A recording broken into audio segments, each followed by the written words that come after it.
اور کچھ fake news کے حوالے سے بھی میں آپ کے ساتھ شیئر کرتی چلوں کہ سیاسی رہنماؤں، جماعتوں اور ان سے منسلک ٹرولز اور پروپیگنڈا گروپس کی طرف سے جو جعلی خبریں ہیں ان کا پھیلاؤ جدید دنیا کا ایک اہم مسئلہ بنا ہوا ہے، اور آپ سب لوگوں کے سامنے ہے کہ اس سے بہت زیادہ نیگیٹیوٹی پھیل رہی ہے۔ دنیا کے دیگر ممالک کی طرح پاکستان میں بھی سوشل میڈیا کے پھیلاؤ کے ساتھ ساتھ یہ مسئلہ تیزی سے سنگین ہوتا جا رہا ہے۔ اس مسئلے کی وجہ سے سیاسی مشکلات بھی پیدا ہو رہی ہیں تو کہیں معاشرے تقسیم کا شکار بھی ہو رہے ہیں۔ غربت، مہنگائی، ماحولیاتی تبدیلیوں سمیت دیگر مسائل کی طرح اس مسئلے کی کوئی واضح شکل ہمیں نظر نہیں آ رہی ہے، اور اسی لیے اس سے لڑنے اور اس پر قابو پانے کے لیے ہمیں بھی کچھ نہ کچھ کرنا چاہیے، اور ہمیں وہ تحریک اور کوشش جو نظر نہیں آ رہی ہے، جس کی اشد ضرورت ہے، اس کو کرنے کی ضرورت ہے۔ اور سیاسی رہنما، جماعتیں اور یہ جو پروپیگنڈا گروپس ہیں اپنے ایجنڈے کے مطابق جو ہے وہ معلومات گھڑ سکتے ہیں یا حقائق کو غلط بیان کر سکتے ہیں۔ ان دونوں باتوں میں فرق ضرور ہے، لیکن یہ دونوں چیزیں لوگوں کو غلط فیصلہ کرنے پر جو ہے وہ مجبور کر سکتی ہیں، اور یا پھر غلط چیز کی طرف مائل کر سکتی ہیں۔ اور ٹرولز اور پروپیگنڈا کرنے والے جو گروہ ہیں اکثر سوشل میڈیا پلیٹ فارمز کو جعلی خبروں کو بڑھانے کے لیے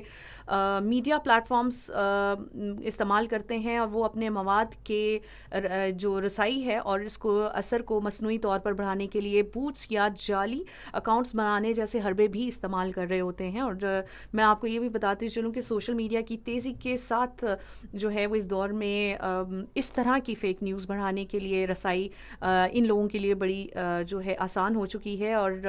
جب تک سچ اپنے تسمے باندھ رہا ہوتا ہے، جھوٹ اتنی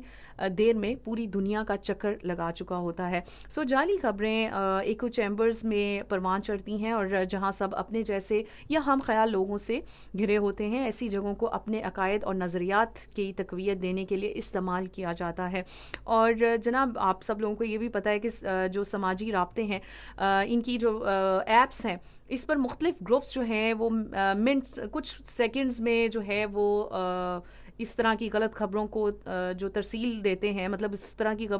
غلط خبروں کی ترسیل ہوتی ہے وہ کچھ سیکنڈز میں ہوتی ہے، اور سیاسی رہنما اور جماعتیں اس سے فائدہ اٹھاتے ہوئے مخصوص ٹارگٹ گروپس کو ان کے نظریات سے ہم آہنگ غلط معلومات دے کر نشانہ بناتے ہیں،